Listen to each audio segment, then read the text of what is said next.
Good day po. We will demonstrate po kung paano nagwo-work po yung application for diagnosis po ng plants. So, Okay. first po, itikloyan po itong plant na applications. Okay. And then, Then I can scan. so dito po, dyan po makikita nyo yung pag-start po para bago po magsimula, para mapag-scan na po kayo ng diagnosis, click nyo po yung start. Pero pag gusto mo mag-exit, click nyo na po yung exit. Okay. So, start I'll po click tayo. start. So first, meron po tayong apat na button dito, which is yung menu, para makabalik po tayo dun sa homepage po, and scan plant, at saka sa diseases. Mamaya, i-discuss ko po kung paano po nag-work yung sa part ng diseases. So first, yung function po ng scan is para ma-scan po natin kung ano po yung health na meron or disease yung meron isang plants po. So, scan po tayo ng plants. Okay. So, let me choose my plant So, here. example po, ito po So, I'm may... gonna choose this one because maybe I think there's something wrong with this one. So, I'm gonna take picture of it, right? Yes po. Okay. Can you see that on your end? Oh, I think I have to Ganun lang po. scan again. Yes po. Again.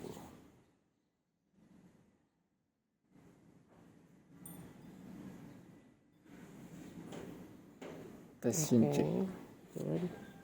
So, yan po. Alright. Dito po sa baba, by dyan po nag-display yung mga diseases po na meron yung isang plants po, lalo na po sa leaves po. Oh, okay. So, let's see what kind of disease. So, sa diseases po, dyan po mag-display kung, halimbawa po dito, Yeah, it's pangalawa is common rust. common rust po. So, Okay, so yan we'll po. go to Dito muna sa diseases. disease po.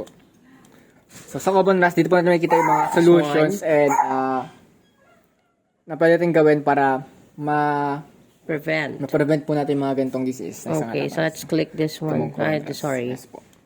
Oh, okay. This is very helpful, you know. So it shows here what kind of diseases that, the cause, and then also the reasons. Plus, you guys put some solutions on this one. Yes po. Very helpful. Okay, so maybe we could scan one Lalo more, pa. two Sa ayos more. po, pwede po. Yeah. How should I go So, back? click lang po natin yung scan plan po ulit Okay. para mapag-scan po na yung panibagong All right. plants. I want to try like maybe this one. Let's see.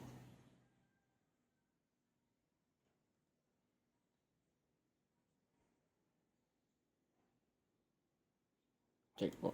Okay.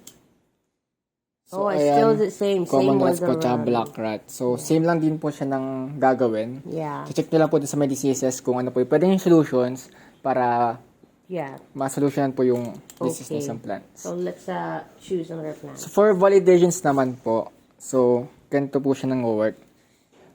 Ang lalabas po, pag kunyari po, ang madedetect lang po sa talaga nitong application is yung mga plants po or yung mga leaves po. So, bali, pag in-scan po natin siya dito, sa sahig, ang lalabas po dito is no leaf detected po. I see. Because this application is for plants only. Yes po. Is that what are you saying? Okay.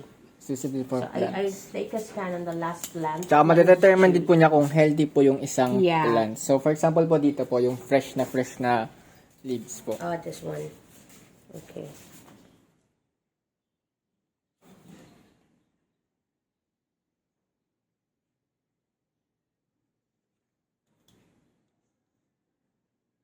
Why it shows no leaf?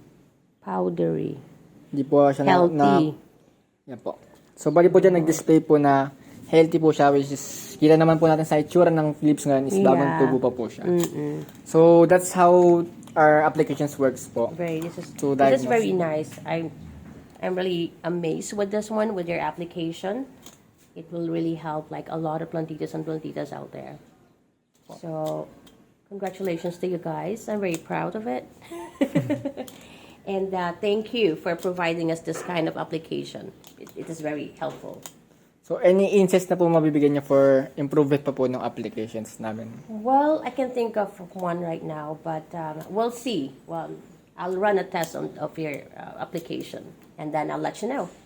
Thank you po. All right. You're very much welcome. You have a good one.